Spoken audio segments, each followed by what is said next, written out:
What's up, everybody? Welcome to Rear Naked Radio. I'm one of your hosts, Jamie Kilstein. I'm Drew Weatherhead. We're back again, actually. In a quick Shut up, Drew. Shut up. I didn't want to be a social justice podcast. All right? Let me just fucking say that right now.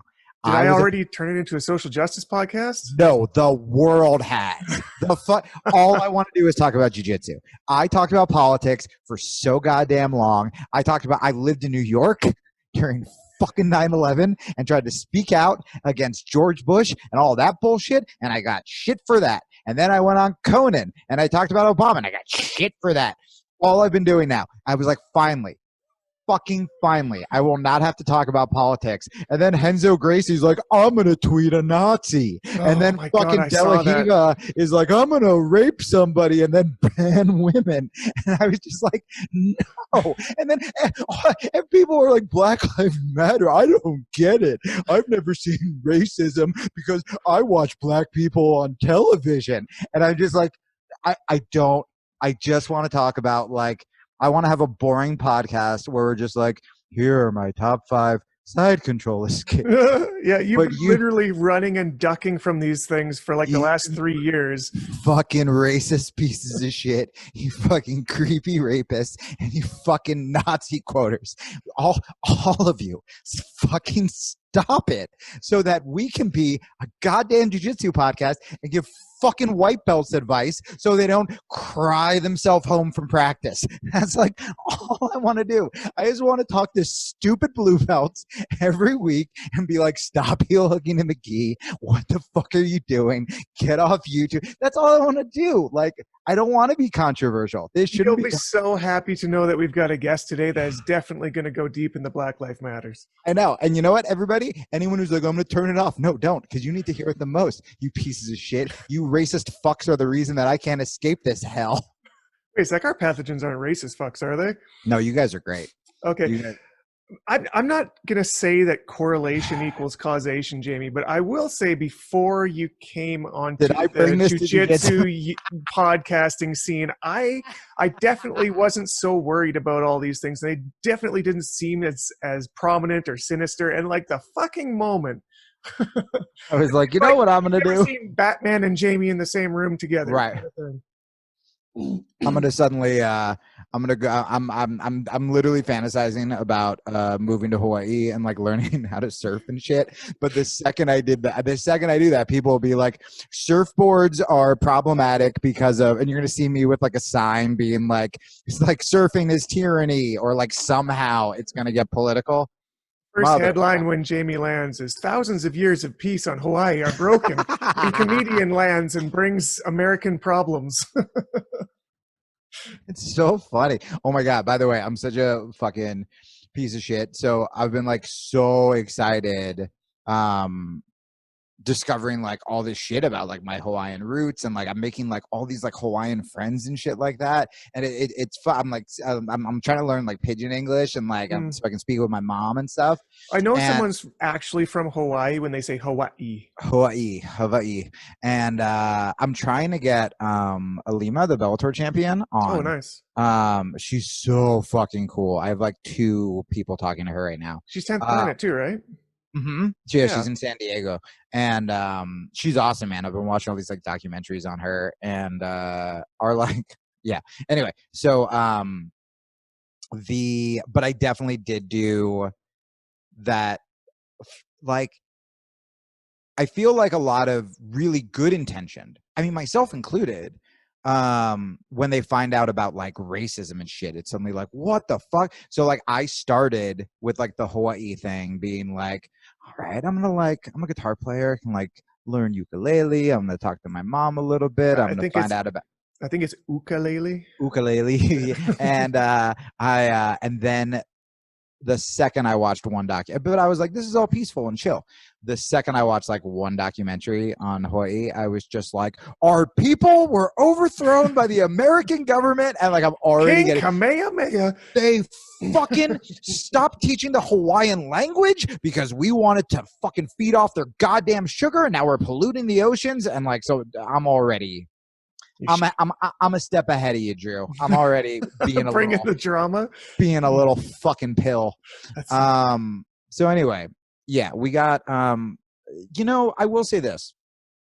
We can talk about the De La Riva thing because it's we should. Literally the craziest thing I've ever heard in my life.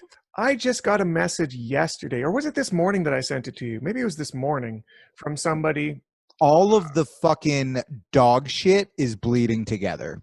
Yeah, I can't keep track, but it was yesterday. Anyways, this random women's jiu-jitsu page sent me something in my requests saying, have you seen this? And I look at it. It's all in Portuguese written up, but I pressed a little translate button and got a pretty good idea what's going on.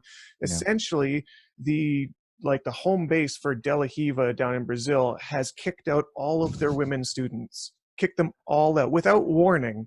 Just said, you guys aren't allowed back here. We're not doing co-ed classes anymore. And so first of all, I thought, like, is this real? This seems like cartoonishly ridiculous. Cartoonishly, yes. Right. So I looked into it. I immediately started contacting Claudia Duval, who, of course, had the big scandal down there with the rape allegations and or molestation, whatever it is. Anyways, she's saying, yeah, I've got people, like friends that still train there, and it's true. They got a letter basically saying that they aren't allowed to train there anymore. Like people that train there multiple times a day are not allowed to train there anymore, and there may be a women's class in the future, but until then, you're not allowed to train. This would literally be like if Chris D'Elia, this is what I told you, if Chris D'Elia got these allegations about soliciting minors for sex, and his solution to that was, I'm just not going to let minors see comedy ever again.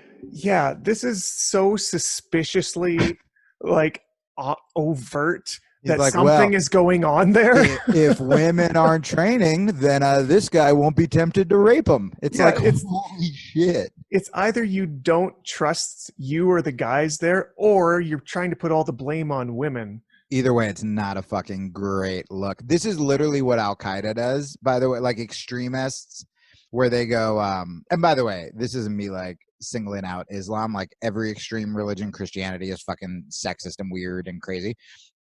But one of the reasons that like the baddies, not the good Muslims, everyone shut up. The ones that Jocko kills. The one that Jocko kills. When they're just like, yeah, the women have to cover up so that we're not tempted. And it's like, isn't that shit on you, homie? It's just like, if these women weren't cover up, I'd be raping willy-nilly. And it's like, all right, how about we just don't do that part? How about we take out the rape instead of like flip the wardrobe around? And it kind of like, this is it's such a bad look. If he didn't do anything to Claudia, if this is just completely false, if this is still absolutely the wrong move.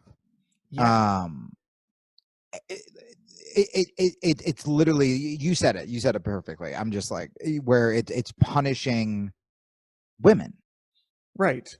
It's either putting the blame on them that they can't help but seduce us, or it's putting the blame on their guys, or saying that they're incapable of not satiating their carnal desires or whatever the fuck.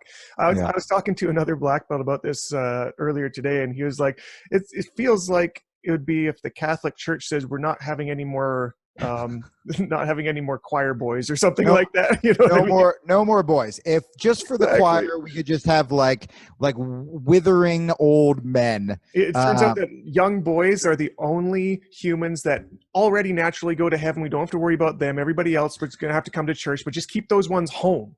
You know what? And actually, just like hot people in general, can we keep them out? So let's keep like the fat kids can still come. The little fatties, they're fine. But there's anyone that I'm gonna want to fuck. Let's try to we'll try to nudge him over to Judaism. We'll see if the synagogue will cut him a deal. Remember what happened early in the history of Brazil, like earlier in the century, where they had to create a fight style while they were under sanctions of not doing martial arts that looked like dance, and they called it capoeira. This fight style, they were like pretending like they were just dancing, but what they're actually doing is practicing these crazy kicks, right? I wonder now if there aren't allowed to be females training there, if they're going to have to create their own martial art that is going to overtake ours. That's interesting. That's a really good point. Sort of like an evolutionary pressure. Yeah, it's stop raping Itsu. We're going to have to work on the verbiage a bit. And then and then like I got a bunch of DM. Man, you know, I bet there are athletes out there whose DMs are. I said this. I co-hosted the podcast with Danny, who made the cartoon. If you guys did, thank you so much. I'm getting the craziest emails about this fucking Girl and Monster cartoon. The first one's jiu-jitsu themed that you can see on my Instagram.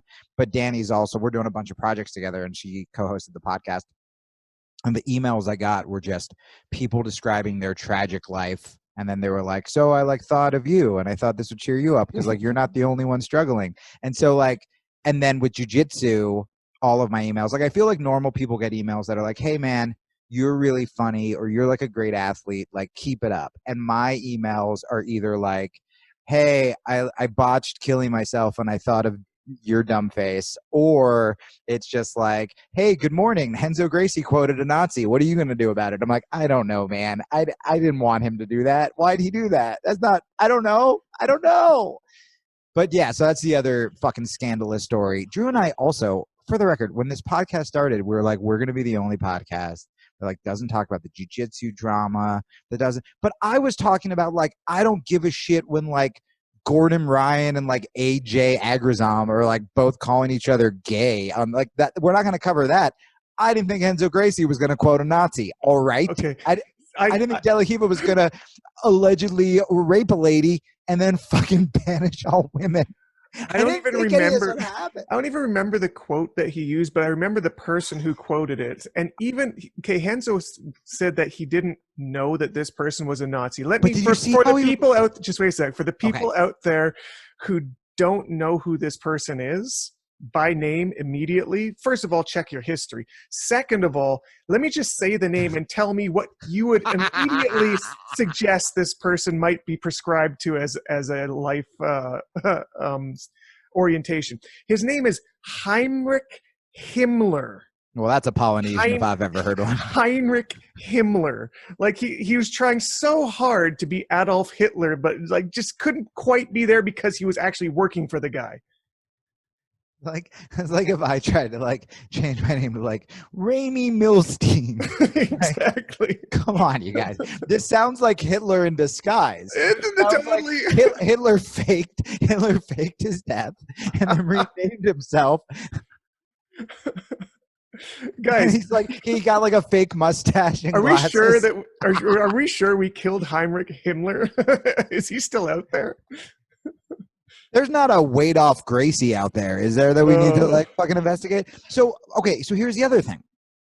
Now, look, one of the reasons that I would not say that I'm like part of the woke liberals again is like getting offended with language when it's not purposefully hurtful, or canceling people over stuff like that, not giving people room to grow, to evolve. Like, I think that's really bad. I think that if somebody fucks up, like, if Drew and I like if one of us like makes like a racist fucking joke, but we're trying to like be on the right side, but it like upsets someone, it's like I mean, maybe I'll disagree, or maybe I'll be like, hey, I fucked up, and then that person gets to go, oh, cool, you learned a thing. You learned a thing that makes you better. And part of the left doesn't care about that. They just want to like find people, be like, I'm better than you, and then like disappear them for fucking ever, right? So I don't think that's good. However, so like I have a joke where I like use the word bitch, and like I think I said like cunt on stage in Tucson the other day. Got a big laugh. It was kind of an in the moment crowd work thing. But like, so like my language is fucking super offensive and all over the place. So let the record show, I'm not complaining about Renzo Gracie using the word like biatch or whatever he wrote. But when someone called him out, the screen grab I saw and was like, yo, homie, you know that was like a Nazi. Like the number one Nazi outside of Adolf himself. Yeah, like not like the blue belt who wipes the mats, but like the other blight. Like he was a big name. He was like a year from his coral belt in Nazi. Right. yeah, in Nazi. And he responded with like, I forget the exact quote, but it was essentially like, I didn't know, stop being a biatch or whatever. Yeah, and it's like, if I accidentally quote a Nazi, I am being like, dear sirs and madams, and to whom it may concern, to all of my Jewish brethren, like I am going on a fucking world tour to be like, I have made a mistake. I'm not being like, hey, bitch, chill out. So that shows me that even if he didn't purposely know it was a Nazi, right, that he doesn't give a fuck. Yeah. And that's where it's just like, we all love Henzo because he's funny or like kind of nuts. But like, that's when it's funny like, nuts. Are you defending, quoting, like, are you calling the guy a bitch who's like, don't quote a Nazi? We're not talking about like an old Kramer joke and you're like, hey, well, the actor who played Kramer got up on stage 10 years ago and used the N-word. So like you quoting Seinfeld is problematic. Like that kind of shit is like ridiculous. Like, but like you directly quoted a Nazi while there's essentially like a bunch of racial tension happening in the jiu-jitsu community, including a lot of it being thrown like your way at your fucking school. And this is the time to be like, I've been sitting on this Nazi quote for a while. Like it really seems... You know what this time calls for? A good Himmler quote. Not Hitler. Exactly. We're going to calm the crowd down. Like, man. So, you know, that's... I fucking guess that's like, I don't know what else to say besides I keep repeating, like we talked about the Chris D'Elia thing on my podcast with Danny. And like, we're like, I get like everyone's like breaking it down. And we're just kind of like, don't fuck minors. Like it's like a pretty clear cut like thing where it's just like, I don't like cancel culture. I don't know if you fucking did it, but like don't fucking just if you happen to be soliciting minors, like stop it.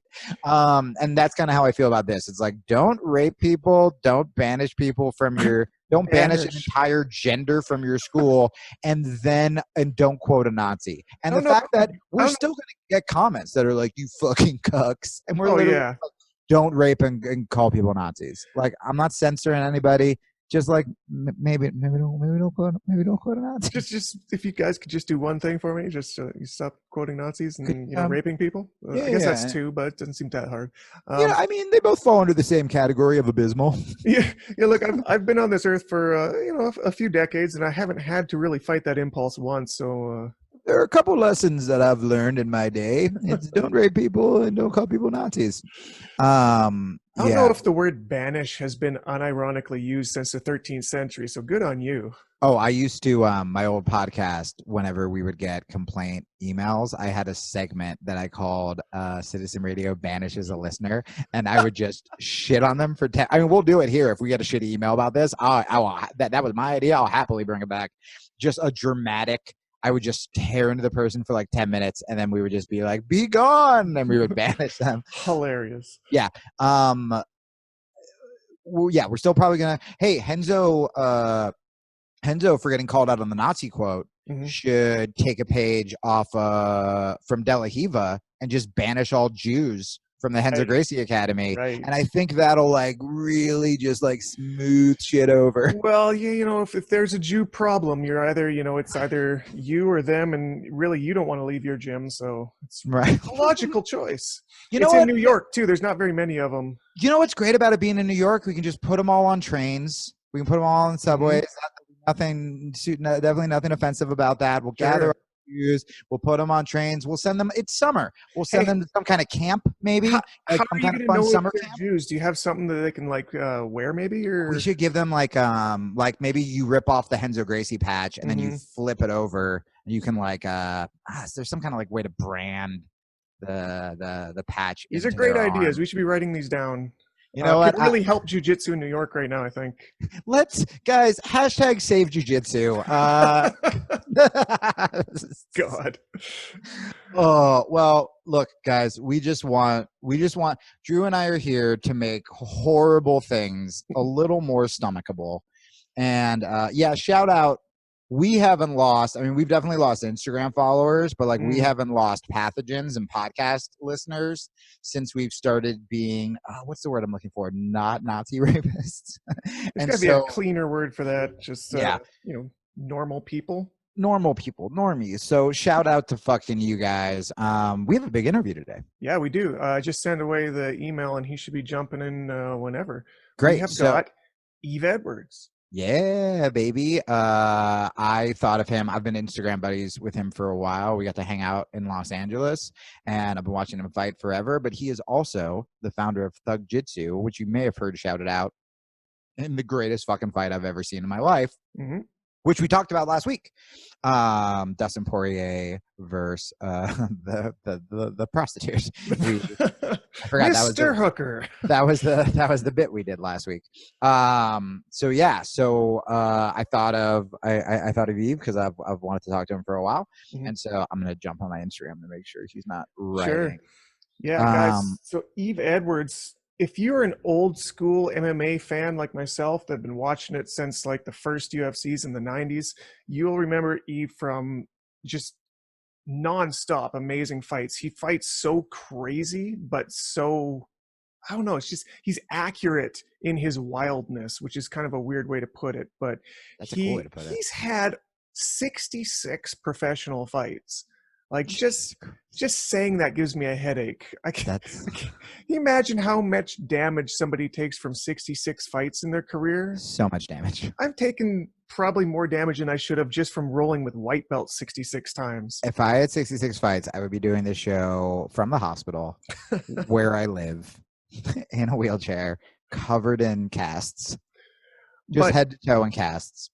In that time, he's kind of built this legacy and this legend behind his name that is very exciting for anybody who's into MMA, which should be most people on listening to the podcast. Oh yeah, that's another thing we should talk about, because I want to talk about gi, no gi stuff. I want to talk about Dustin. Right. I want to talk about Black Lives Matter. But we should also talk about the old MMA for jiu-jitsu for MMA shit. There's always some cool stories that the OGs in MMA always have. Like, I was having beers with Ken Shamrock in Japan when all of a sudden the Yakuza, you know? There's got to be one of those stories. He better have one. Be like, hey, first question. Give me your best Ken Shamrock Yakuza story, you fucking old piece of shit. So I don't want to go into like the origin ad yet, just in case he jumps on, but while we got you, I want you to be able to promote your reverse Kimura thing. I kind of just briefly said this, but I have a weekly cartoon that I'm going to start on my Instagram. So besides jiu-jitsu comedy videos, man, Instagram tried very hard to cock block this cartoon, but so many people shared it because pretty much everyone who saw it was like awesome and shared it, which is cool. Like, I've never had such a insane share to like ratio where I was like, fuck you, Instagram. That's how you know you made something good. Yeah, and like, dude, I got emails from like an Oscar-nominated writer, from my favorite professional wrestler who's going to share it, from a ton of jiu-jitsu women. Like Claudia wrote me, like really cool people. Karen Bryant saw it, like Kenny Florian, like all these cool people. And so it's called Girl and Monster, and it's going to be about, it's like this tiny girl who essentially is like, I want to do jiu-jitsu. And the monster is like, sweet, but kind of plays the role of like society a little bit, where it's like, isn't that dangerous? And then she just goes on this filthy fucking tirade about fucking breaking arms and shit. And that's going to be the premise. That's going to be like the gist of it. So whether it's fucking dating, whether it's she gets bullied and like fucks people up, like. So is Monster going to be a recurring character like Calvin and Hobbes? Yeah. Yeah. Cool. We actually, Danny, so I write it, and then Danny Olafson, who you guys probably follow on Instagram, because when she co-hosts the podcast, I'm like telling people not to follow her. She has so many more followers than me. And but yeah, so she's awesome. She's triathlete jiu-jitsu, but she's really fucking weird and funny, and I'm getting her to do more comedy stuff. So I write it. Hell yeah. Hey, we just had Yves Edwards jumping on. He's getting the audio video figured out. I hear some noise, so I think we got it. Yo, can you hear us? I can hear you, Jamie. What's up, brother? Thank you so much for doing this. Oh, it's all good. It's been a minute since I knew you had a podcast and I wanted to be on. And I was like waiting for the invite. I know. We just had to wait for a global pandemic and race war. And then we nailed it. Timing's right there. Timing's perfect. I was waiting. Did I not tell you that in LA? I was like, let's just wait until a bunch of fighters become racist, and then you're gonna get a ring a ding for me. Yeah, it's kind of crazy. I I don't know, man. There's you're kind of getting to see who people are right now. Man, it's well, I talked about this. There's this group that just that's doing this. It's a cool thing. It's called like Black Belts for Black Lives, and there's a bunch of really cool people. It's funny. What I've noticed with my Instagram feed is I've weeded out a ton of people, but I've made some like dope new friends where I'm like, wow, do I have a lot of new Black and Asian friends and just like minorities of all shapes? Because like, yeah, we're realizing that, wow, a lot of those voices weren't being amplified. And a lot of these shitheads that we were amplifying are maybe not like the heroic people we thought they were. And it's heartbreaking, but it's also very like illuminating, eye-opening. Yeah. What you just said, the statement you just made. Have you ever seen the show on Amazon Prime, The Boys? Yes. Yeah. That is the image of America and Superman. Yes. And Homelander. Yes. That's what it is. Dude, you're so right about this. And like I talked about I just made a video for that Black Belts for Black Lives. And one of the things I said, and I've said this on the show, but me as like a white guy, like I felt kind of like an asshole because to me, like when I hung out with liberal journalists in Brooklyn, it was like the whitest fucking people I've ever hung out with. So jiu-jitsu was the first time I was really around like a diverse group of people. So in my head, I'm kind of like, all right, diversity equals no racism, right? Like when I think of racism, I think of fucking, the Donald Trumps or the George Bushes and like shit like that. And no blacks, dogs, or Jews allowed? Yeah. Like you got to be like kind of blatant. I'm like, oh, can we all use that water fountain? Great. With no racism, like thumbs up. And so I didn't see like racism in the jiu-jitsu world or MMA world. And every once in a while you'd hear a fighter said some horrible thing and then he'd get in trouble on Twitter or whatever. But I got to say, man, like, well, I guess my question is, were you as surprised as like us, as like white people, or because you're living in it, you've seen this shit for a really long time, and once again, white people are just playing catch up, and I'm just being like, oh, fuck, there's racism here? Like, I just thought MMA Jiu-Jitsu was kind of like, for lack of a better term, like a sort of like safe place where we all talk about like we're all fucking brothers on the mat. I don't know. It's a little different for me because it came from a different background, Right. It comes from a place where everybody looks like me, and then coming to America, it's very different. It's like I talk to a lot of my Black American friends about it, and it's one of these subtleties, these underlying things that exist, but you don't talk about it. You know what I mean? Yeah. I take my girl back home with me to the Bahamas, and on the way from the airport to get into town, pretty much, we drive along the coast. And now I'm driving because she doesn't feel comfortable driving there. And I just want to look at the water, But as a little kid, I'll be in the back of the car with my mom and I'm trying to sleep because she's waking me up to go to school and I don't care about that, right? So I took it for granted. And it's kind of the same concept in the sense of, especially for Black Americans, it's like it exists, but it's so ingrained into the way everything is, you just kind of work around it and try to move around it. It exists, but you don't talk about it, Yeah. And I think something you said was really interesting where, okay, so like we could do a whole episode, and we talked about this before you jumped on the call, where we were like, I guess Renzo Gracie thought he could calm things down by quoting a Nazi. Like we can talk about the big names and shit like that, but what's more interesting to me that I really want your take on is there are a lot of, let's just say in our community, I believe that there are a lot of white people who don't consider themselves racist, who said some bullshit during the Black Lives Matter, during the protests, during the murder, and they legitimately, they go, what the fuck, man? Like, I didn't have slavery. Like, I didn't have slaves. I have fucking Black friends. Like, I'm not racist. Like, and they kind of think that by like not acknowledging it, it's almost like a better I don't know, but there's such a defensiveness when, even if they don't consider themselves racist, they need to jump on a comment thread to be like, well, Breonna Taylor's, I said this on the video, some fucking white jiu-jitsu guy wrote me when I wrote a Breonna Taylor thing and was like, Breonna Taylor's boyfriend was in the drug world. I go, you know who else is in the drug world? Everybody in jiu-jitsu, you asshole. Literally everybody is posting fucking weed pictures. If Eddie Bravo got his fucking house stormed, would you be like, well, he was asking for it? Like, it's different.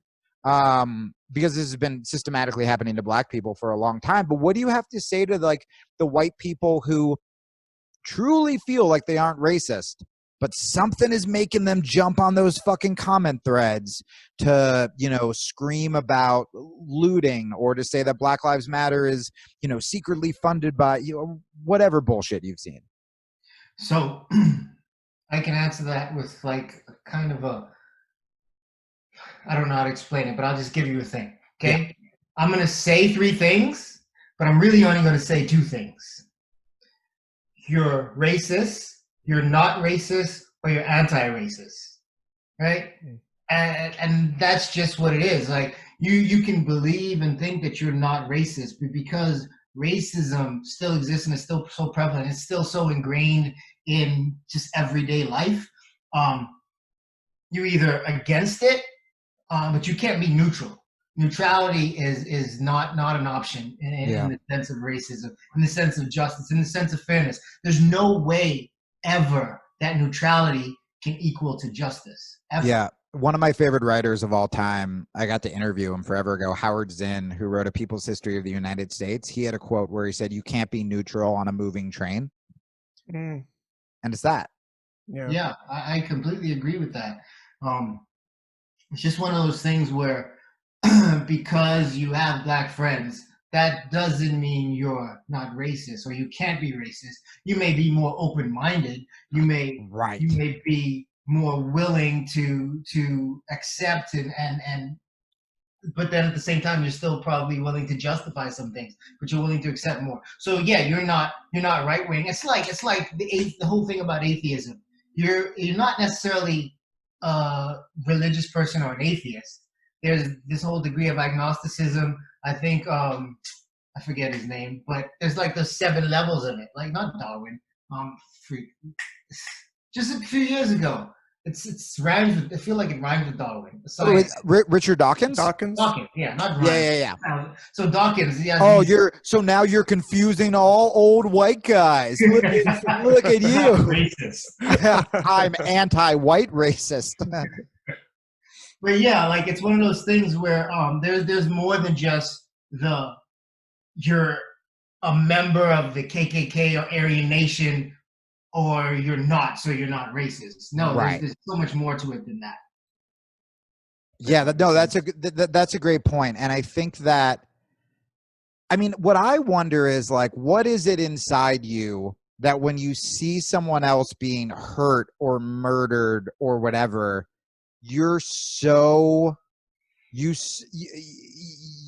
that urge to make it about you, that urge to make it, well, I'm not racist. Why does traffic have to be blocked? I mean, fuck, maybe you're not racist. Maybe you're just like a selfish fucking dickhead, you know? But like, I do agree with you where if there is oppression that is happening that is so bad and so vile, and what we talked about on this show when it first happened, and we saw the reaction in the jiu-jitsu community is like, hey man, a lot of us got into this sport to help people, to be the person who stops bullies, to be, you know, whatever. And we're weirdos and outcasts. And suddenly this shit happens and we all become these fucking authoritarian gatekeepers that are like, well, maybe he shouldn't have talked back. And it's like, Jesus, man, that's not why we started jiu-jitsu. We started jiu-jitsu like to be those fucking heroes and to be the people who defended against bullies. And when you see an entire people being oppressed, it's like, that's bullying if I've ever seen it. The fact that we're not the first ones to be like, fuck that. Like, we're going to be loud. We're going to stand up. And just to see so many people fucking slither away from it. Or, I mean, like Drew and I lost, we lost followers for innocuous things. for just being like, hey guys, here's a black cause to donate to. And someone would be like, oh, look at social justice warriors. And it's like, fuck, man. And that's when I'm like, I think it's probably been a lot uglier, even in this community. And I just haven't fucking seen it, you know?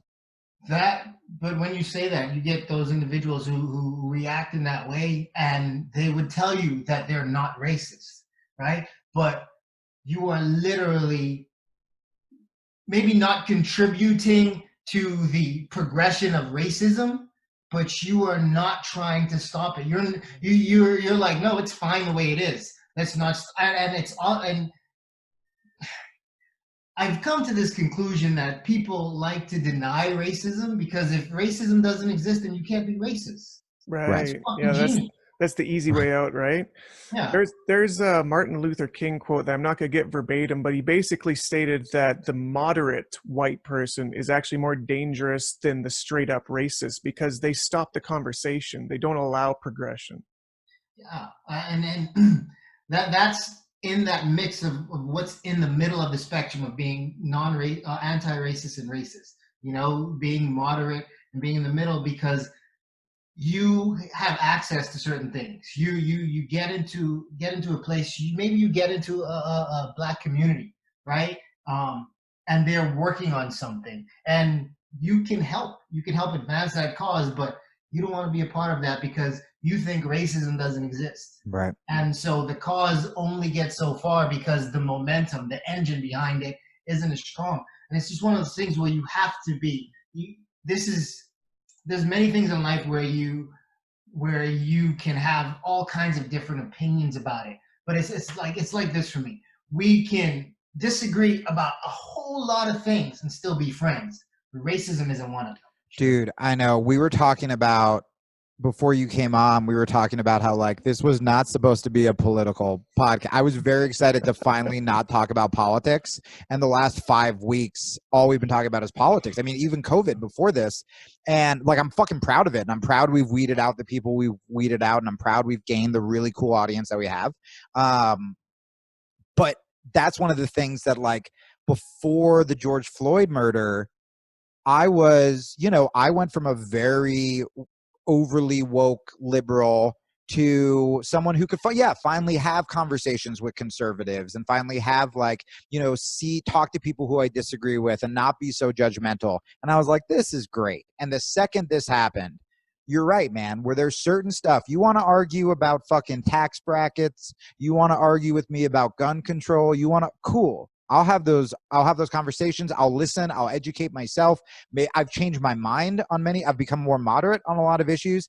This is one of those things where it's like, if you fucking are, if you hate women, if you hate gay people, if you hate black people, like, we're done. Like, I can't be friends with someone or even humor the conversation if you think what happens to black people. Now, there are some people who don't know, right? There are some people who don't know about redlining, or who legitimately, all you have to hear is some dumb fucking statistic on a fucking podcast that's like, well, black on black crime is worse. And you just don't investigate it. And you go, oh, well, maybe the reason that black people get killed by the cops more is because of black on black crime, not realizing that, one, the numbers are like the fucking same. Like, white people kill white people, black people kill black people. That is who we are around. But also, like, people don't know that, like, after the civil rights movement, like, we were still fucking over black people, like redlining. Like, we were essentially not allowing black communities to thrive.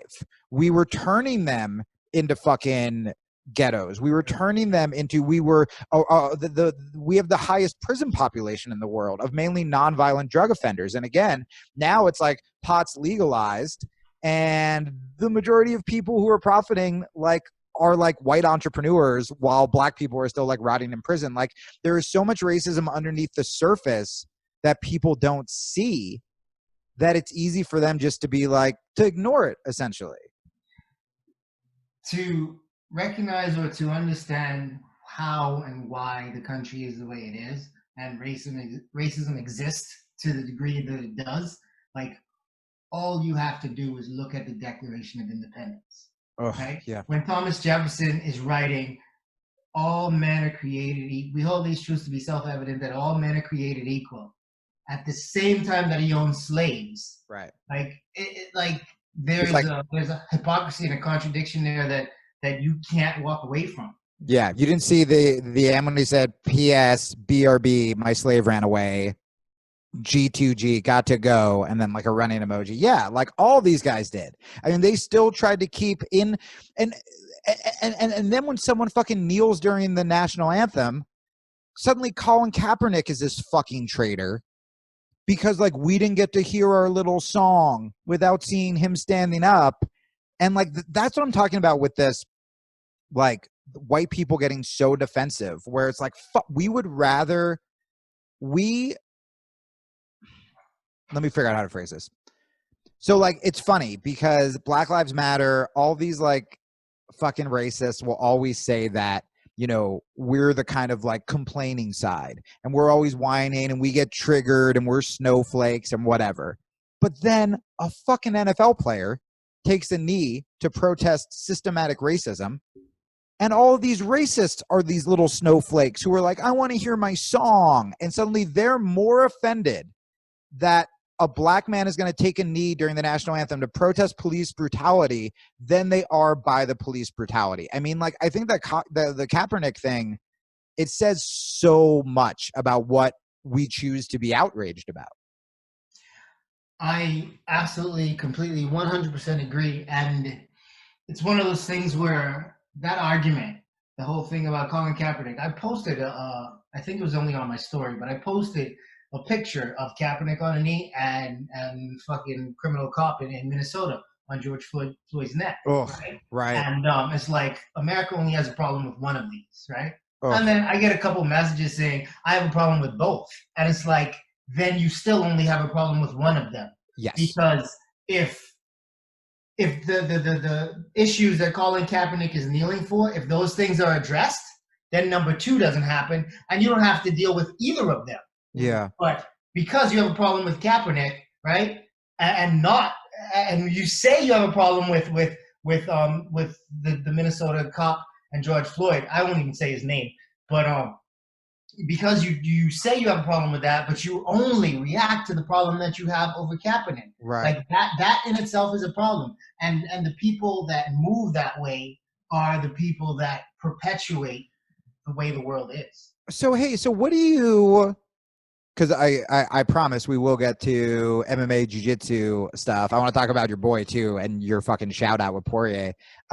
What do you think for the MMA, for the Jiu Jitsu community who have been horrified? I mean, I don't even have a huge following on Instagram like you or Drew, and I've gotten hundreds of DMs from people leaving their gyms, from people just because I posted some fucking videos like being like on the right side.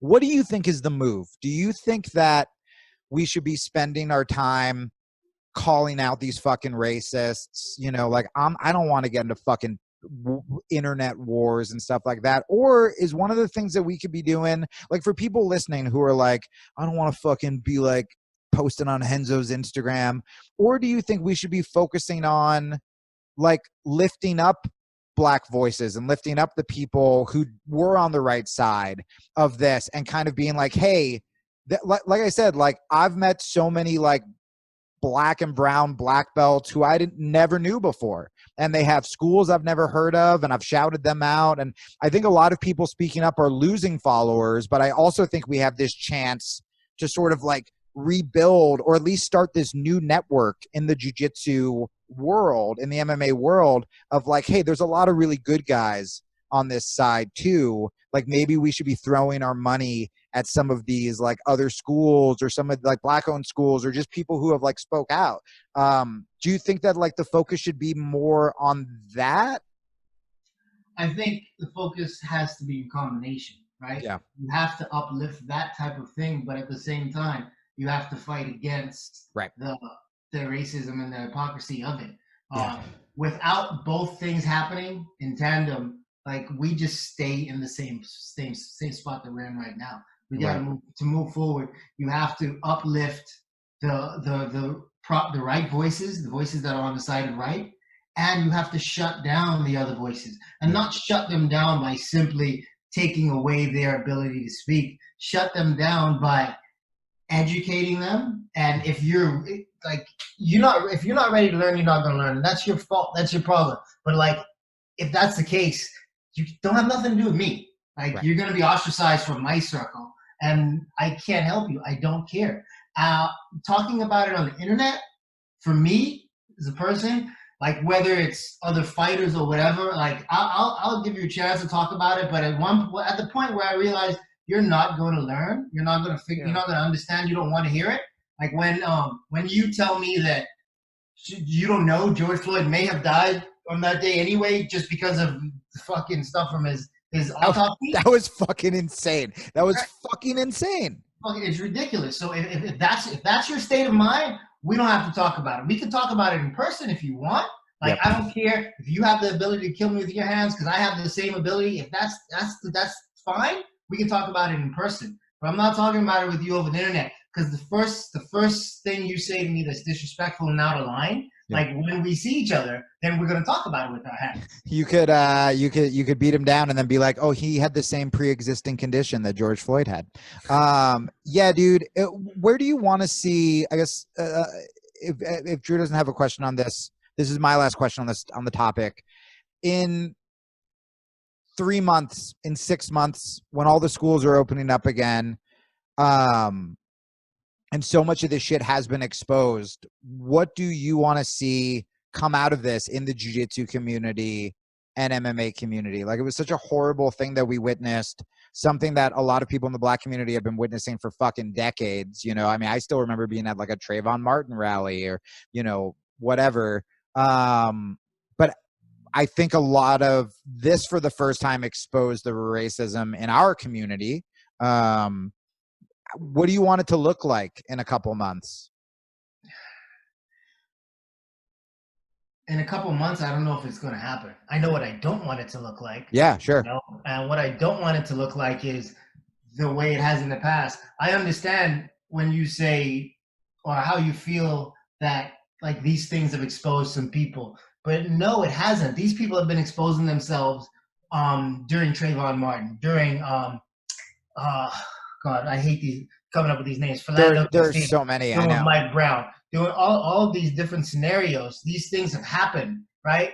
But the reason I honestly believe the reason why the attention is on it right now is because there's no shiny new thing. There's no baseball, basketball championship. There's no football championship. There's not even a new movie to go to the theater and watch. Right. Everybody is stuck in their little bubble, and you have to see what the world is saying right now. So you have to pay attention to it. There's no way around it. So in 3 months or whenever the world gets back to some semblance of normalcy, what I do not want to see is, you know, another Black person killed unarmed by the police, and then everybody's like, oh, that's fucked up. Touchdown! Fuck yeah! Right. I don't want to see that. Right. So like that is the biggest thing. Other than that, I think like there are two things that need to be done in every community. In the Black community, Black people need to come together, need to raise each other up, uplift each other, and deal with each other in a way that helps us to move forward. In the sense of, let's talk about Rosewood or Greenville, you know, Black Wall Street. Like, build our communities like that. In our communities in America, like, we don't even own the community. I'm in a Black community right now in PG County, and I go down the street, the liquor store is owned by Asians. You know, the car wash is owned by Asians. The beauty supply, all these different stores that like Black people just like they put that money in their pocket and they take it home at the end of the night. That doesn't stay within the community and help uplift the community. Black people need to do things together. And then all these other races who understand the plight and understand what's going on, they need to help educate the people of their group who want to claim that this doesn't exist. I asked a question a couple of weeks ago, what to the woke white people, what are you doing to talk to your friends about racism, you know? And of course, I get a bunch of people who claim they're woke, but racism doesn't exist. No, motherfucker, you're still asleep. You're asleep as fuck if you think racism doesn't exist. Right. And black people are telling you what they're experiencing, and you're saying, oh, it's not a thing. But then again, at the same time, these same people who are saying racism doesn't exist, they want to turn around and flip it and say that affirmative action is racism. How can affirmative action exist if racism doesn't exist? If that's race, like, it just, like... Right. Yeah, we're trying to play catch up. I saw this really beautiful post where there were a bunch of a ton of I've seen a ton of like gay pride pictures marching for Black Lives Matter. And they were like, the point they made where they're like, hey, here's another minority. Here's gay people. It's Gay Pride Month. It's their month. And what they're doing with it, instead of saying all lives matter, is they're fucking suiting up. They're putting on Black Lives Matter masks and they're marching for black people. And it's like, that's what all of us should do, man. Like, we got to stop just making it about ourselves and be like, if there is a community that fucking needs us, it's like, yeah, we all strap in and we fucking hit the streets and we defend them. Because for all of these people who are like, we're all the same and we're all one, it's like, cool. Then that means we should be, or even the all lives matter people. If all lives matter, then get in the street and defend black people who need help right now. Or if all lives matter, then why the fuck aren't you a vegan? Right. I don't even want to hear something from an all lives matter person, because it's absolutely ridiculous. That's the same thing. Those are the same people. I guarantee you. Anybody you run into who says all lives matter, ask them how they felt about Colin Kaepernick. They're gonna say the same thing. Yep. Like, it's not an all lives matter situation. It's oh, you want to focus on black people's problems, but I have problems too. We see like, you know, white people complain that black people, oh, they have it better than me and blah blah blah. Yeah, well, like, that's because you, motherfucker, you're lazy. Like, right. They're lazy black people too. But the people that you see with success, they work for it, and yeah, maybe they got a couple opportunities, but those opportunities exist abundantly for you if you just want to take them up. Dude, I just read an article, a Ta-Nehisi Coates, like an old piece he wrote about Donald Trump, where they said, well, you know, if we had a black president, how can we be racist for electing Trump? And the point he made, and Drew, I don't know if I never thought about this. The point he made is, he's like, Obama is like a fucking specimen. He is like a perfect human being who, no matter what you think of his presidency, like, I had problems with it. I liked parts of it, but like, you know, Ivy League educated, community organizer, you know, can resonate with the black community, but also felt comfortable going into these white places because of his white mother. Like, he was so perfect, right? Donald Trump, failed game show host, alleged rapist, a fucking, like, had all of these lawsuits against him, all this stuff where it's like, to be the black president, you need to be the most extraordinary black person. To be a white president, next, you have to be Donald Trump, who to a lot of people seems like a joke. And I thought that was such a fucking good point. And to what you were saying, where it's just like, yeah, white people, like, we were all born with a much easier road to success than even a black person. I mean, shit, dude, even me, I grew up poor, but a black person who grew up rich, cops still won't know.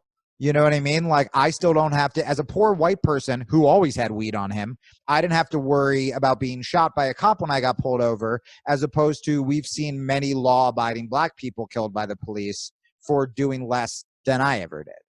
It's difficult. Chris Rock had a bit that is similar to what you were saying. I mean, he's talking about the neighborhood that he lives in, subdivision. Dude, it's one of my favorite bits of all time. Yeah. Well, I don't remember. It's him, Mary J. Blige. Oh yeah. So he's describing his neighborhood. Drew, have you ever heard this bit? No, go for it. He's describing his neighborhood, and he was like, the black people who live in his neighborhood. It's him, Chris Rock, like, obviously one of the biggest comedians in the world. I believe Patrick Ewing, one of the most famous. Yeah, Mary J. Blige. And he's like, the one white person who lives on my block, dentist. Just like a fucking regular white dentist. All right, I'm going to segue out so Drew, so we can all ask a bunch of MMA questions that we wanted to ask you. Here, I have a great segue. Here's an example of a great white person, Dustin Poirier. Yes, nailed it. What did you think watching that, man? Man, that was what I expected, but it's kind of like when you see the trailer for a movie and it's like, oh, this is going to be good. And then you go and watch it and it's even better than you expected. Yes. That's what it was, you know? Yeah. I've said it before. Those are my two favorite lightweights. Dustin, for obvious reasons, outside of what he's done and capable of doing inside the cage. I mean, really good guy, really good friend. On every level. I don't know if there are very many people, if there's anybody I have more respect for than Dustin. Watching that fight, watching Dan Hooker try to break him, try to take it out of him, and Dustin's just like, no, I'm not going to allow that to happen. He lost the first 2 rounds. I thought the second round was I don't remember which round I thought was close, but I thought one of them was close. And then he took that knee in the second. And I was real afraid then. But the way he came back off of that, and then the next round, like he kind of woke up, you know. I don't know, man. I that's one of those fights for me. I don't know if you watch boxing, but I was telling somebody this before. Trinidad Vargas is my favorite boxing fight that I watched live, not in person, but at least live in my lifetime. Poirier Hooker was that fight for me. Dude, I posted on my stories. I literally watched the whole fight standing up screaming by myself. Like I was just standing by the TV. I want to talk to you about like the Thug-Jitsu thing and coming up with Dustin, but like what is it about Dustin that you see mentally, like outside of the training, in the training, that like to where you get to that kind of mental toughness where something like that could happen? Dustin is one of those guys, kind of like what I was talking about before, when opportunity, right? Like as a kid, he didn't have a whole lot of opportunity. He fell short on some things. He was in juvie. Dustin didn't graduate high school, you know. He works so hard, and the shit that he went through as a kid, those were lessons for him. Maybe he wasn't ready to learn them at the time, and he fucked up again or did something else again. But coming into his adulthood, coming into fighting, like he took from those lessons, and you can apply those lessons to the things that he learned through fighting. You know, he lost every time he lost a fight. He came back stronger, better, smarter. And I think like the Dustin Poirier that we see today kind of comes from his loss to Cub Swanson. You know, he made some adjustments in every fight. He lost to the Korean Zombie. He made some adjustments.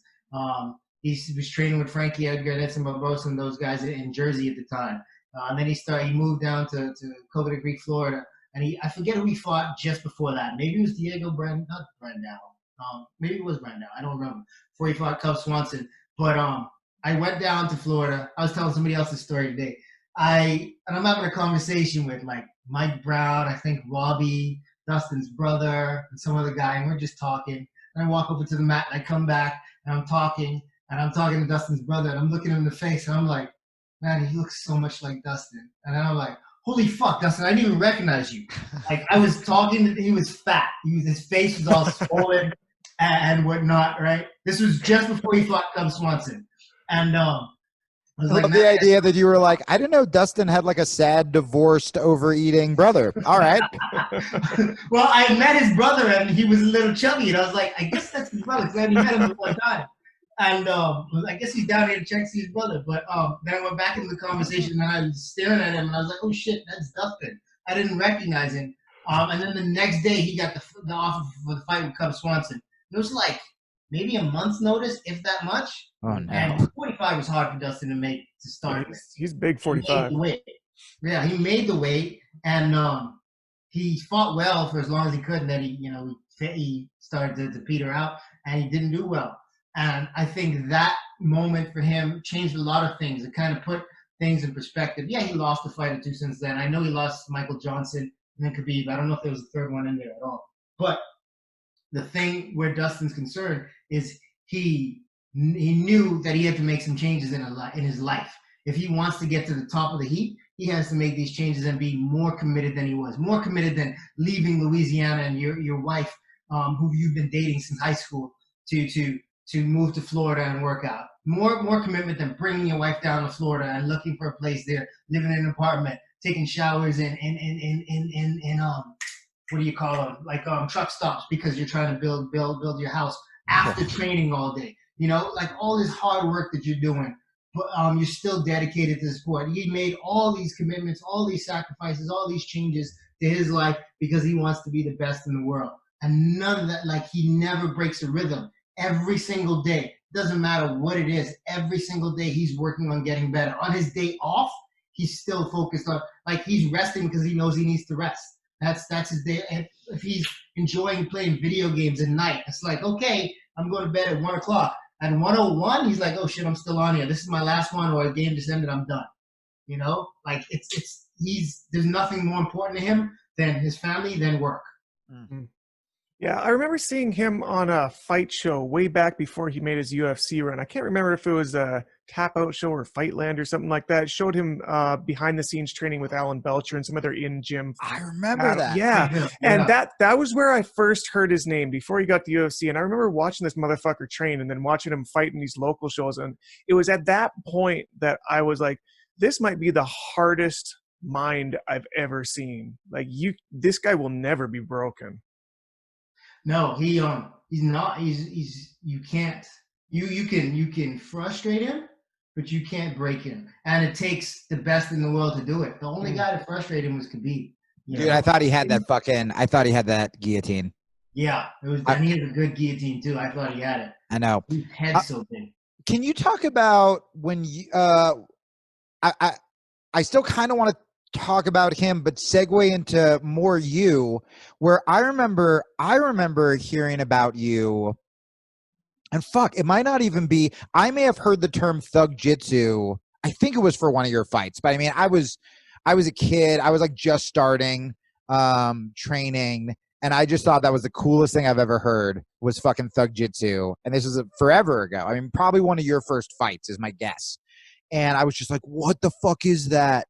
And, it was before social media, so I couldn't look you up. And then hearing Dustin shout it out, I forget if it was post-fight or he still gets introduced as a Thug-Jitsu fighter, but I remember hearing that again so many years later after knowing you, and I thought it was like the coolest fucking shit in the world. So I want to know, like, one, what you consider that, if it's just your personal style, or when Dustin shouts it out, is it like knowledge or something you bestowed upon those guys? Like, I think there's like a click.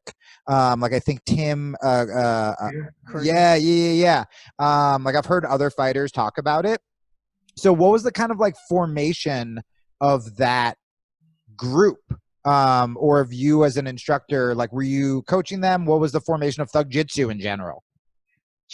So the name was kind of like a diss, an insult. Like, Houston in the 90s was a jiu-jitsu town, you know? Mm-hmm. MMA was still NHB, right? So we had some good jiu-jitsu coaches in town, and they used to say, if you want to learn some good jiu-jitsu, go train with this guy or this guy. But if you want to learn some of that Thug-Jitsu, go train with me. But that was because, like, we would throw punches and kicks, and we're grappling, we're punching each other, you know, throwing knees to the body from turtle position, different things, you know, to stimulate a fight, and just sparring basically. But and then Tim Crater, I had met him in Louisiana a couple of months before. He had just gotten out of the military, went down to Louisiana, to Houma, Louisiana for some fights. He fought on a card. Some of my guys were fighting there, and he was like, I didn't know who he was, but he's like, man, I might be moving to Houston. If I come out there, is it cool if I come train with you guys? I didn't know who he was. I was like, yeah, sure, man. We always looking for guys to train with. And then I watched this fight. He subbed some guy real quick, and I was like, oh, that guy's jiu-jitsu is really good. Then he finally came to Houston, and I rolled with him. Tim Crater is a beast. Like, when he was not as fat as he is now. Right. Are you sure that wasn't Tim's brother you saw? Man, but he's just nasty on the ground, you know. And he came in and he started helping me with my jiu-jitsu. I started helping him with his striking. And we had a lot of guys around then, Rocky Long, Carlo Prater, a bunch of young guys working with us. So we formed this little group, this clique. And that was the Thug-Jitsu squad, you know. Tim was one of the black belts of Thug-Jitsu. And then when he retired and moved back to Louisiana, Dustin, this kid, came into his gym and started working with him. And he just kind of took to him real quickly because of Dustin's mind, you know. His mind, his work ethic, his skill. And Dustin claimed to him that he was a fan of mine. He liked me. And one time I was in Louisiana working on Never Back Down 2. And oh my God. With Scott Epstein and a bunch of those guys, right? Yeah. And then I was in Baton Rouge, and Tim lives in Lafayette, and Dustin was teaching a class to him in Baton Rouge, and Tim was like, "Oh man, if you're done tonight, I'm gonna have this kid pick you up and bring you to my place." So that was the first time I met Dustin. And I rode from Baton Rouge to Lafayette with him, and we just talked. And he was this young up and coming kid, and he's just genuine, you know. So we just kind of clicked in that moment, and then he was going out to Jersey and training with Frankie Edgar and those guys, and he asked if he'd come to Austin and train with me, and I was like, absolutely, sure.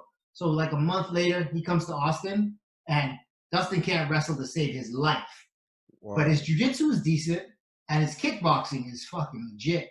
And I'm sparring with this kid, and I'm like, ooh, he pieces me up a couple times, and I'm like, oh, let me change the game a bit. So I take him down. I was like, oh, this is easy. I just take him down at will. But I was just like, man, this kid is good. And that was when we met. It was before his Grisby fight. And when I think about it now, man, I remember the last hard go I had with Dustin. It was me, him, Gleason Tebow, and Rashid Magomedov in a group. And nobody took down Rashid and Dustin. Wow. And they took everybody else down. They had the biggest, hardest battles between the two of them. You know, he's just a hard worker, man. He's just always grinding, always trying to get better. And then when I retired, he was like, I'm gonna start announcing myself as a Thug-Jitsu fighter every single fight. And I was like, absolutely, man. I appreciate that. Dude, that's fucking amazing. Yeah, he's a good dude, man. He's like genuinely one of the best people I know. You may have just already got one of the questions I wanted later on figured out for me, but I'm going to throw it out there for you anyways, unless you got something else for me. Anytime I talk to any of the, what I consider OG and MMA that have been around for a dog's age, that have seen some shit, you know, all over the place, I always ask for, like, is there one of those stories that you get when, you know, you've got, you know, fill in the blank, Bas Rutten was at a bar one time and this bouncer came up to him, blah, blah, blah. You know, one of those stories that you don't get to hear from regular. I helped Don Frye hide a body. Yeah, is there anything in your mind that sticks out that you're like, oh yeah, that one time? All right. It's funny that you both said Bas Rutten and Don Frye. Okay. Yes. Like maybe if you mentioned someone else's name, a story about them would pop into mind, but I remember with Bas, I had a fight in Dallas, and Bas was coming to Texas, and Bas was one of my heroes. I loved him. I watched all the Pancras videos. He was the king of Pancras, and he was just one of those guys I really, really enjoyed watching fight. And he was coming to Houston. He emailed my coach, and so I asked my coach to ask him if I can get his email. He let me have it. We talked for a bit. He said he was coming to Houston. I was supposed to fight in Dallas the same night. I called the promoter in Dallas. I'm like, I'm not coming up there. So I go to the arena in Texas, in Houston. This is in 1999. So I go to the arena in Houston. Bas Rutten and Marco Huas come to Houston. They're going to be, you know, special guests at this fight. And I walk into the rules meeting with my gear, and I'm like, hey, if anybody doesn't have an opponent, I'll fight him. And then my roommate comes up to me, and he's like, hey, man, did you see who you're fighting? And I'm like, no. And he goes, man, he's like 6'2". He's jacked. He's big. He's about 220. And I was just like, okay. And Bas was like, hey, Eve. He said he was going to be in my corner, right? So he goes, Eve, if you go out there and you fight and you win, I'm going to be like, yeah. I'm going to be like, yeah. Fuck these people. They don't understand what it means to get in there to fight and blah, blah, blah, you know? So it's on YouTube, too, the fight. So I go and I fight this guy, and I beat him. And then he quits. He goes back to his corner and he quits. And Bas jumps in the cage, and he grabs me, he puts me on his shoulders, he's trotting me around the ring, and he goes over to the guy, he puts me in his face, he's like, nah, boo-boo. And then it's like, So on the same night, Bas is drinking a beer, and this cop rolls up on him, and he's like, Bas is drinking a beer, and he's talking a lot of shit, and the cop's like, hey man, I need you to get rid of that beer. And Bas goes, this? Just pounds it. It's gone. And then the cop just gives him this mean mug. And Bas is like, what? In Holland, they tell us to get rid of the beer. That's what we do. We drink it. You know? So that's my Bas Rutten story. Nice. A Don Frye story. I also, really quick, I love the idea of the promoter you bailed on, like you being like, yeah, I'm sick, and then him going on YouTube and seeing you on Bas Rutten's shoulders and like lining up the dates and being like, oh, what the fuck? Fuck that guy. It's Bas Rutten, man. I was like, I'm definitely not going. Fuck yeah. Then Don Frye at the UFC inaugural Hall of Fame event. This was the 10-year anniversary of the UFC. Mm-hmm. I fight Nick Aguilar, and then I'm sitting on the side, and I'm sitting next to Don Frye watching the fights after my fight, and one of my buddies is like, he's texting me, and he's like, oh, I'm sitting next to Don Frye, I know you're a big fan, and he goes, bro, you sitting next, can you get me over there? Please, is there any way you can get me over there? And I'm like, all right, I'll come grab you. So I go over and grab, I'm like, hey, Don, if a buddy of mine, he's a huge fan of yours, man, if I bring him over here, will you sign an autograph and take a picture with him? He's like, absolutely, Yves, I'll do that for you. You know, with his big Don Frye voice. I'm like, all right, cool. So I go get my friend, and I come back, and Don's talking to somebody else, and I'm like, hey, Mr. Frye, this is my buddy, Brian. And he goes, hey, I hear you want to suck my dick.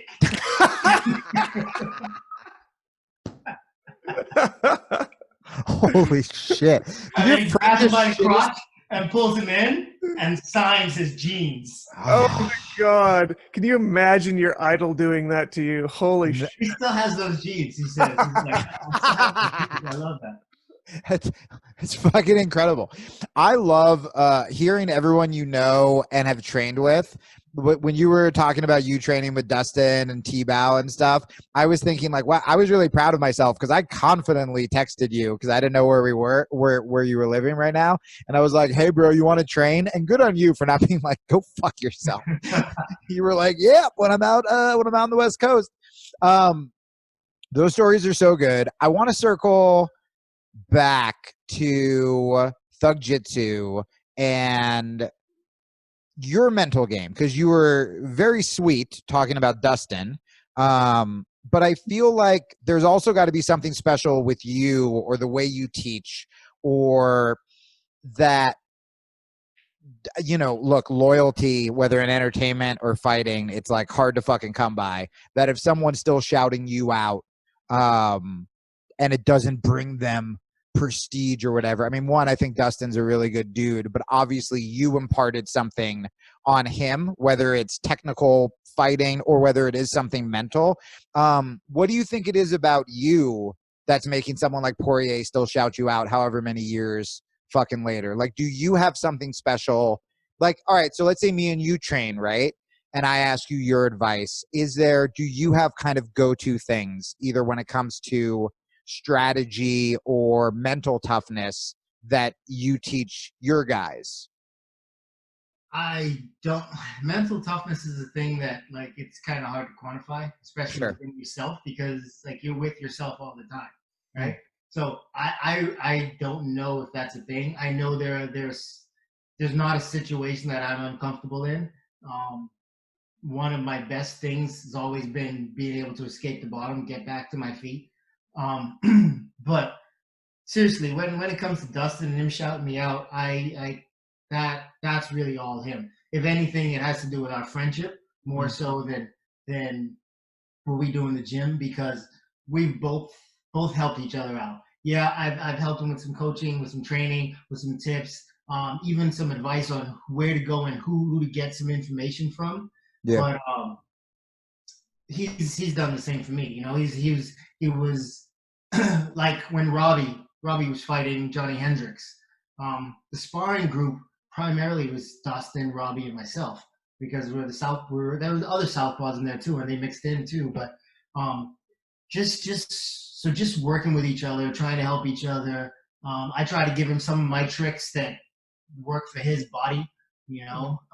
And then there's some things that I showed him, he's just like, nah, I don't like that, or I can't do that, you know. So it just is what it is. It's very hard, and that's the other thing too. Like I'm not a big self-praiser, so like I see that.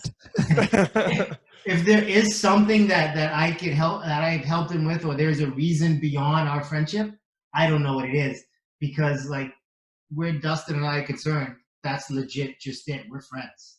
If we get Dustin on the show, I'm not going to ask him one question about him, and I'm only going to ask him to praise you. Or like, I'll be like, and then what else did he do?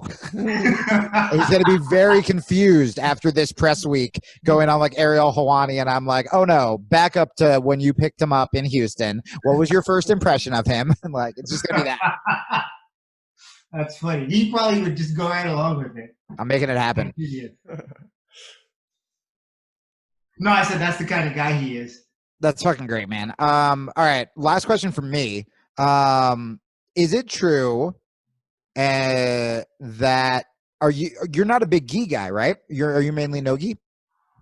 Like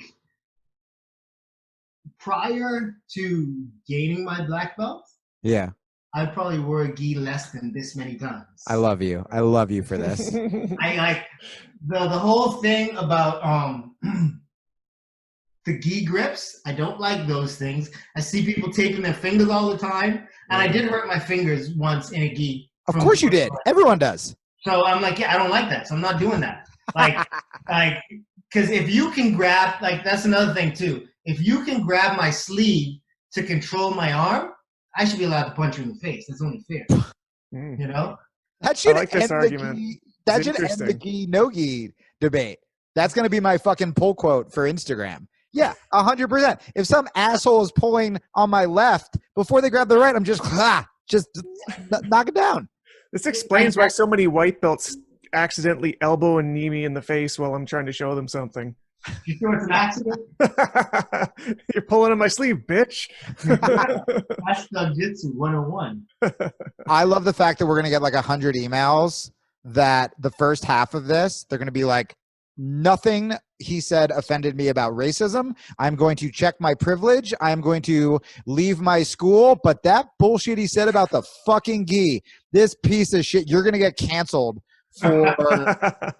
Well, what do you say about? So I'll let Drew ask. Like, Drew, give some like pro gi, because I'm no gi all the way, mainly just because I'm way better at, like, I have no good answer besides like I'm very good at no gi, and like I'm fine at gi.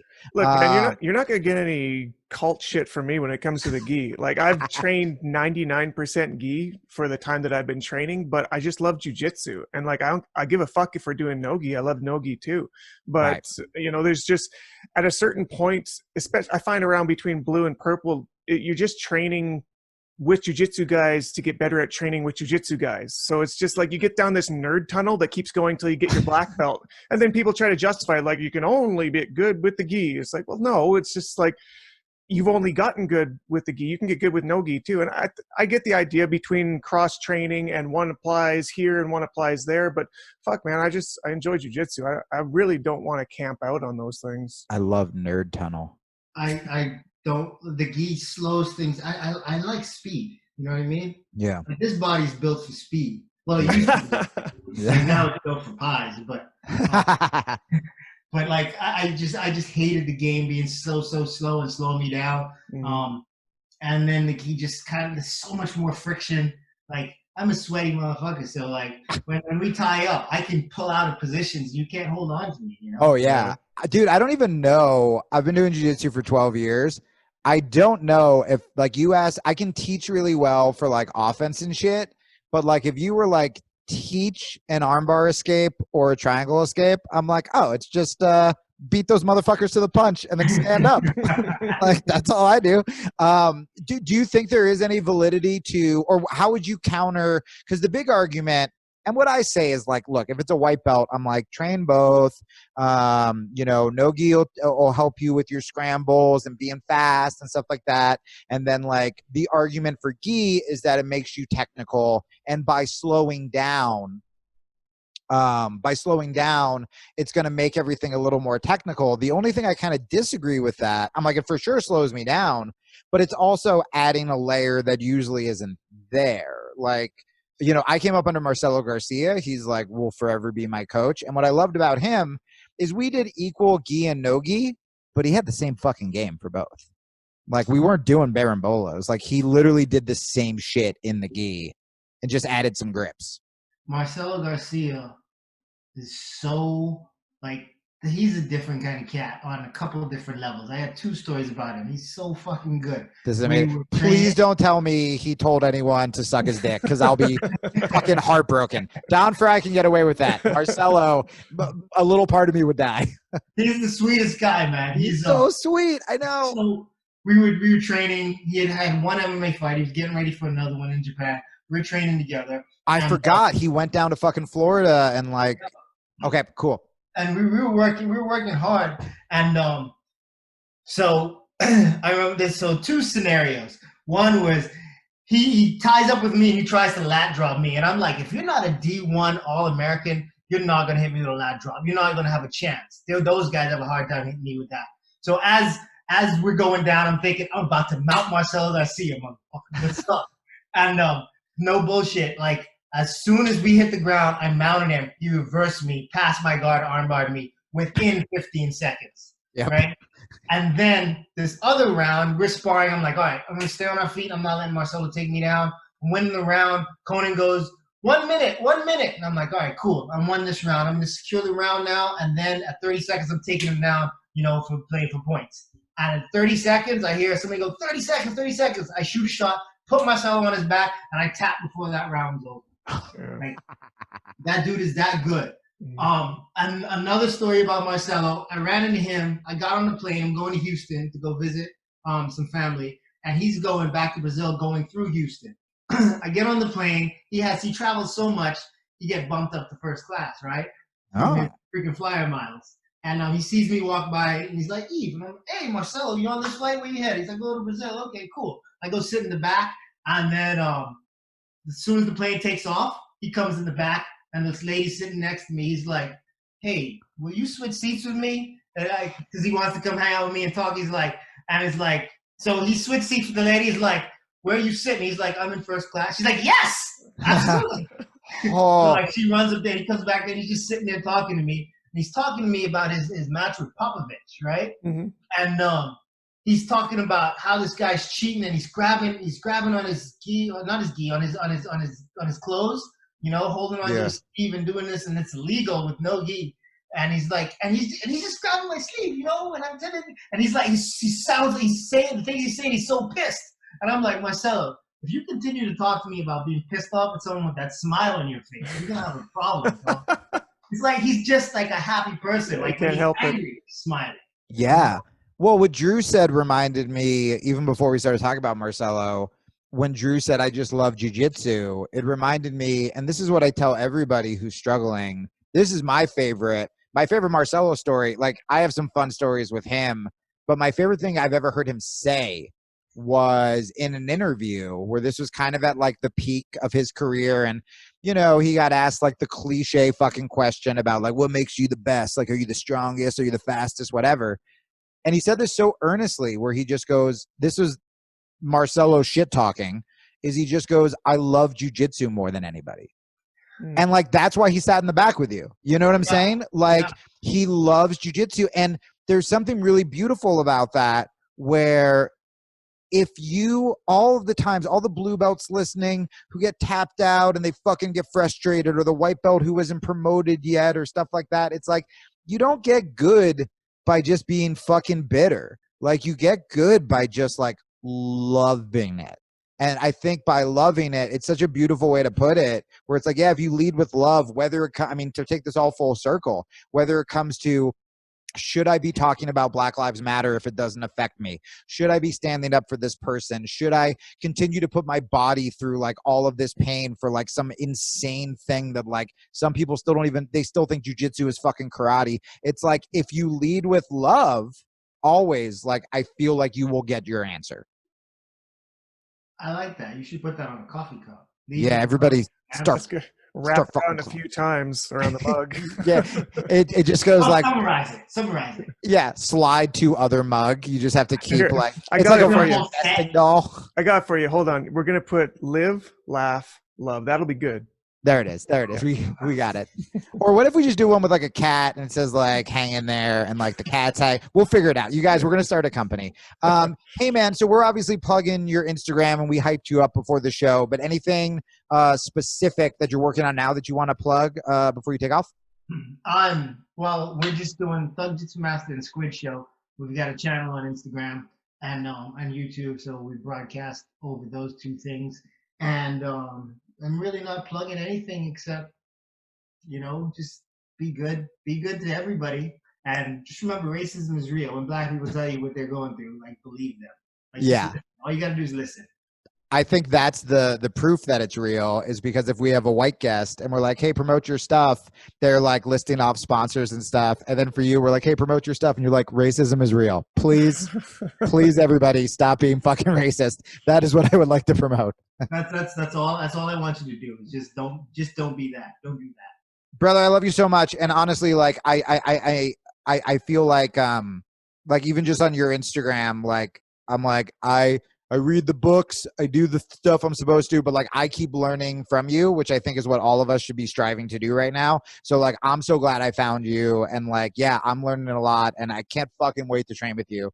And yeah, dude, we really appreciate you doing the show. Oh, anytime, Jamie, anytime. Nice to meet you too, brother Drew. Yeah. And, I would say if you guys haven't read it, read King Leopold's Ghost. That Oh, I haven't. That will give you some insight. And that's simply about the Congo, but like it will kind of lead you to open your eyes on some of the things that have been happening to African people simply because of the color of our skin since the beginning of colonialism. Fuck yeah. All right, brother. Well, thank you so much, man. Always hit me up. For sure. Take care, guys. All right, bro. Peace. All right. You guys, that was really fucking good. Mm-hmm. Drew, also great job. I can't believe we got the fucking Frye and Bas Rutten. Yeah. I was kind of like, but you're right. He is one of those guys. I was like, oh man, I don't know if he's going to have one of those stories. And he was just like, oh, I have both of those. He's like, name a name. I'll tell you a story. That was wild that like we just, because yeah, the Bas Rutten was the perfect idea. And then I was like, oh, how do I yes and that? And I was like, oh, done, Frye. I'm like, I'm just going to go back even further. Mm-hmm. And then when he was just like, oh, I checkmate. Yeah. For anybody out there that was listening, I was wondering why Drew played like a supporting extra role in that interview. Jamie and Yves were doing such a good job hitting the topics that they were almost literally taking the words out of my mouth before I got there. So there were several points where I was thinking I should jump in just so that Drew has something to say. And then they'd say it and I'd be like, I'm just going to hang out and let them talk. This is why you could never be a comedian, because you're such a good person where you're like, oh, they're saying it the same way. Whereas like a comedian's like, I'm just going to loudly rephrase what Drew just said. I'm going to rebrand it as mine. I will say, because we started to talk about this off the air and Drew was like, I'm going to say something on the air, because my immediate thought was I went into like apology mode where I was like, did I just fucking, I kept trying to pause and I couldn't tell if you wanted to say something. And then I was like, if you have any question for me, my answer is no matter what. It could be, hey, did we get any mail today? It could be, did dad call? Any question you have for me, my answer is, are you mad at me? And like, that is Jamie, that is like that is should be on my mug. Well, there's a point where you threw me like the world's biggest bone with like, you should talk about the gi, which at any other time in any other conversation I would take about 4 hours with. And that was the one question Drew was like, nah man, I'm cool with no gi. And I was like, what throw the this fuck? one away. Well, look, I'm not sitting here to try to make a argument for the gi against Yves Edwards and a Marcelo Garcia brown belt. What am I going to say? You know, that's funny. That's hysterical. And, like, perfectly honest, I don't geek out about the gi. Like, I love it because it's what I train in. But like, dude, when we were down in Alabama and rolling, did it feel like I was playing a gi game? No, my game isn't a gi game. Yeah. Well, Drew, when we interview our first Canadian welder, I'm going to step back. and let's be honest, Drew was just trying to be anti-racist because of my Hawaiian roots. He recognized Really check my privilege.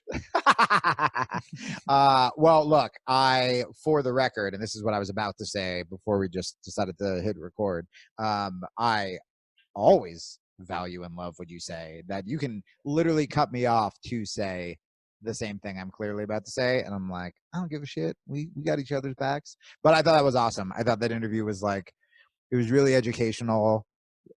And you know what's funny? We have a douchebag buffer, because if people don't sit through the Black Lives Matter shit because they're like, I don't want to hear this political stuff. That's true. They're gonna miss literally like the Dustin Poirier stuff. I'm obsessed with Dustin Poirier. You like how I planted that fucking seed to get Dustin on the show?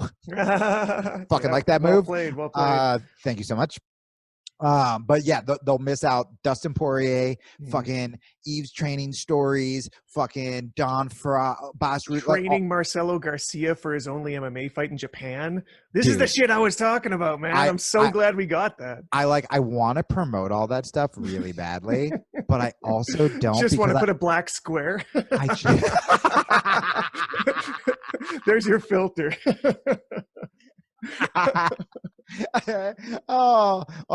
See, there you go. You got the line of the show, buddy. You sat down, you played it cool, you played the long game. Oh my God. You want to know how ADD my mind is? When you started off this explanation with douchebag buffer or douche buffer or whatever. Yeah. I was like, immediately I went to Bruce Buffer, and I was like, Bruce isn't a douche, but douche kind of rhymes with Bruce. Is there a meme that I could douche Buffer? How is this? Probably is. Did I ever tell you? Oh, this is probably an off the record thing. Damn it! All right, remind me. You definitely didn't that time that Bruce. Douched you, or Rogan told me a Bruce Buffer. I bet. And you're gonna lose your mind. It's although everyone I've told it to is like not surprised. Isn't he like a ladies' man? I think I've heard that. Yes. Yeah, so it probably wouldn't be surprising with that premise. It was nothing bad at all. It was just ladies' man, I believe, was rephrased into pussy hound. Yeah. So cool.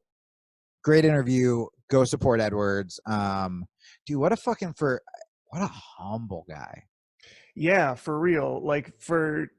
I feel like we really undersold the preamble with how legendary he is. And it's just like, yeah, man, you know that time I was training with, and he starts rambling off like that. What was the guys he was talking about coming in? Like, that's even old school shoot box. Even like, yeah. But even like not using Robbie Lawler's last name and just being like Robbie, and I was just like, I know who you're fucking talking about. He's just lived in that bubble for so long. I'm sure he just knows everybody, you know? Yeah, and like what a chill, funny guy, especially considering like the serious topics we're talking about, and like, I mean, all the stuff he's been posting. I mean, it's just heartbreaking. Like, look, I post about Black Lives Matter, and to be honest with you, like, it's fucking easy because I'm just like, it's the right thing. But like, anytime that someone who is living through it is having to post about the murder of people that look like him and like watch the footage, and like, it's another level. It's not just like Twitter activism. It's just like, stop killing my people. You know what I mean? Like, and it's just so the fact that he's just been such a fucking boss on that is really, really fucking cool. So huge props, and I'm thrilled we got him on the fucking show. Dude, I put a meme up, and this is a first now because we recorded last week's episode like 2 days before we recorded this one. Yeah, and on that episode, I came across a meme idea. I was like, I'm going to meme that. And then later that day, I memed that. And I think that's a first where you can like literally track back in time and re-listen to the birth of a meme. It did pretty well too, right? It did really well. It was a Jocko meme where we were talking about the aftermath photos that he always did. So I just took, I took 4 random aftermath photos as quick as they came up on my feed. I didn't curate them at all. And every fucking one looks like a murder scene in black and white. You know, it's funny, dude. This is why we're such bro soulmates. I made that joke on one of Jocko's pages or a post a couple weeks ago. Oh, really? Yeah, but like before we even talked about it, where I was not a couple weeks ago, maybe like a week ago or two weeks ago, where I was like, that looks like blood, or like something like, or like it looks like you're covering up a body or whatever. And then you made the joke on our show, and I was just like, fuck yeah. And then when I saw the meme was when I remembered I made that, because I was like, God, that really fucking does. It looks like your meme looks more accurate than when he's like working out hard. You're just like, come on. Yeah, like I could have put Dexter over the top of it and it would have made sense. Yes, 100%. Guys, I'm not saying that we support murder. I'm definitely not saying that. Yeah, Even we should preface that, I guess. We kind of like, make memes about it and joke about it, and it is kind of funny, I guess. But when it's black and white aftermath photos, but when it's done hilariously. But yeah, anyway, what I do support is supplementation, and this is something that I hadn't supported in the past because mostly I just take in carbs and sugar, and that's kind of my regimen. So really, I should be the poster boy for supplementation because how I'm alive at 37 on the diet that I live on doesn't make a lot of sense. Supplements are holding Drew up like a puppeteer would hold up a Muppet. That's right. I'm adding several more strings to animate He's my just body. like without supplements, he would just be like keeling over slowly in like a diabetic coma. But then supplements, like briefly, it's like invisible strings are working Drew from afar. I'm starting to have some sympathy to the steroid argument, and I'm going to tell you why. Go on, I'm listening. Because I was my always chin is in my hands if you're watching the video. I was always of the opinion that, the great Helio Gracie taught us that using jiu-jitsu, you can overcome and succeed strength and brute nature and large, strong people. And that kind of translated in my mind to like, and people with good cardio. And people that are, working harder than me. I don't have to work hard because of jiu-jitsu. I don't need good cardio because of jiu-jitsu. I'm going to be efficient. And now that I'm supplemented, I realize that it's like legal cheating, and I'm so down with it. Do you think Helio was just kind of like, he's just like kicking on the beach with like his 25 wives, and he's like, jiu-jitsu, you can beat anybody, and was just kind of like just patronizing the kids. She's like, sure, you're so strong, just go. leave me alone with my women. What are the chances that in like 1926 he was the first one to come across HGH, and on the low he was getting it in, and he's like, no, it's just jiu-jitsu, yay, jiu-jitsu, another needle in the ass. He feels really strong. Like, I know he's good at jiu-jitsu, but he feels real. Throwing hair in weird places. The term old man strength came from Helio steroid use. This show has something that'll piss off literally everybody. Everybody in one episode. For the most part, it's going to piss off the right people.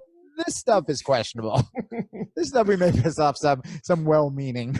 Yeah, I've always thought that if I was going to ever get on the Joe Rogan Experience, that I would put him on the spot for being a cheater because he's always fit and healthy. And I'm like, that'll go well. Yeah, if you're going to do it right, if you say that you're hard and you want to challenge, why are you always drinking water? You should be dehydrated when you drink. Why are you always doing supplements? Why are you running and getting good cardio? You should do it the hard way. I'm on the hard mode. You're doing it in easy mode. Oh, you are doing it the hard way. You're right. Yeah, but like now that I've tasted the easy road. Oh, right. Yeah, because before I would say when Drew is tapping you out and his blood is filled with like pixie sticks. Dextrose. Yeah. I mean, Drew is pretty much the human embodiment of high fructose corn syrup. Yeah. I'm kind of like Cadbury's jiu-jitsu. If a gummy bear came to life. Yeah. It would be Drew. But the fact that you were, but now it is the easy way. So Drew, if somebody else, like let's say someone's listening to the show and let's say that their mouth is filled with candy and they're taking this as an affront, what would you suggest that they do in order to still be able to train and have sad mouths filled with candy? If let's say Dustin Poirier's chubby brothers listening.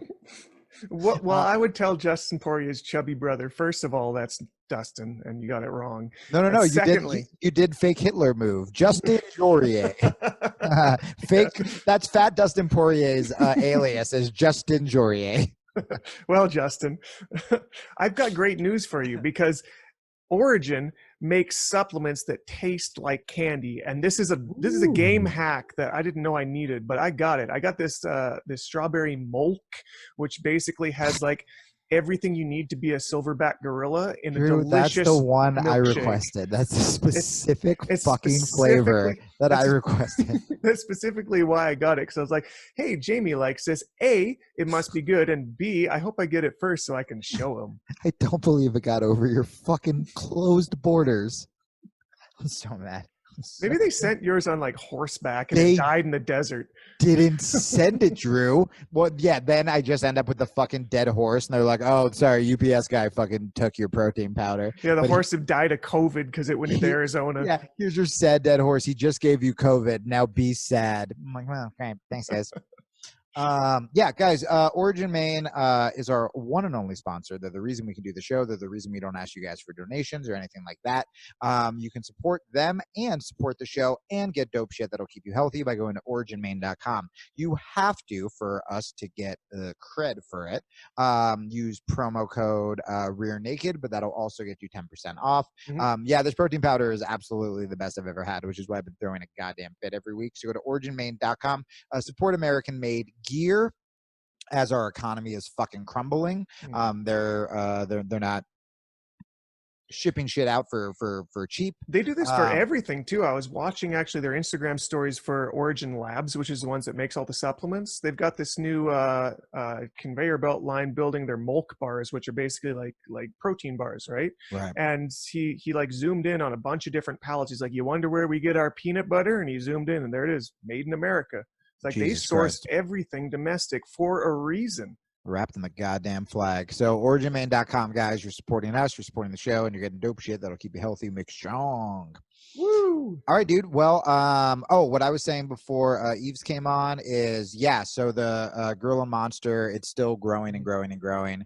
It's cool. Like, my favorite jiu-jitsu women have, like, either shared it or DM'd me about it, and the goal is to make it, like, I want to blow the fuck up and then like make a book out of it. So if you don't follow me on Instagram already, it's at the Jamie Kilstein. You can see the comic, share it. I think you'll like it. A lot of dads have been writing me because they want like their daughters to like low key be like this, which is pretty cool. It's super cute. And then obviously reversekimura.com. Yeah, that's right. We've got 2 products on there, one for closed guard, one for half guard. They're going like crazy right now. We just gave one away over the weekend. There's going to be a low-key sale later on this month. So if you're waiting for that, that'll be your time.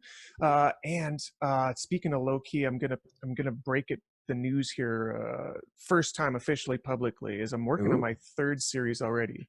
I've got it like 95% mapped out. And it's going to be super applicable because it's all guard passing. Oh, that's great. So this is shit that every white and blue belt needs to improve their game. And I know it's going to work because I've been testing it on my white belts. It's all I've been teaching them for the last couple of weeks. And in that short time, I've already seen like a giant improvement in their guard passing. So. I misunderstood you. And I thought you were like, I know it works because I can do the passes on my white belts. Drew, we got to talk about your marketing on this, buddy. Yeah, it's crazy. I just take their legs, I slowly move them to the side, and then I walk around. It works every time. I just tell them I'll give them a stripe if they let me pass their guard. Cool, man. Well, I've lost my voice. I'm supposed to do a fucking Zoom comedy show tonight. Yeah. Oh no, those are like slow death. I hear. I like finally caved, but I'm going on the road tomorrow. Alarm set for 3. But anyway, I'm sure I'll meet some pathogens in Minneapolis, but the time has passed. So if I did meet you and you're like, when you talk about me, I will next week. Thank you guys, as always, for supporting the show, especially as we dive into rough topics. Your guys' support is more than ever, telling people about the show. And again, we're just trying to foster a really positive, fun, still weird, still edgy, but jiu-jitsu based community, and I think it's more important than ever. We're gonna have some really cool voices on. We're gonna have Aaron, my friend Aaron, on next week to talk about mental health and jiu-jitsu. So if you guys get a lot of emails from you guys about that, so we're gonna go into it more. She started Submit the Stigma, and then there's a ton of other. Christina Barlan. We've got Luke Thomas. Luke Thomas, like one of the biggest MMA journalists in the fucking world. Former Marine, but also like is just such a boss with like being on the right side of history as well. And so that I'm really excited about. And a lot of other cool stuff coming your way. Dustin Poirier to talk all about Yves Edwards. We're going to make it happen. All right. See you guys every Monday. All right. Aloha. Peace.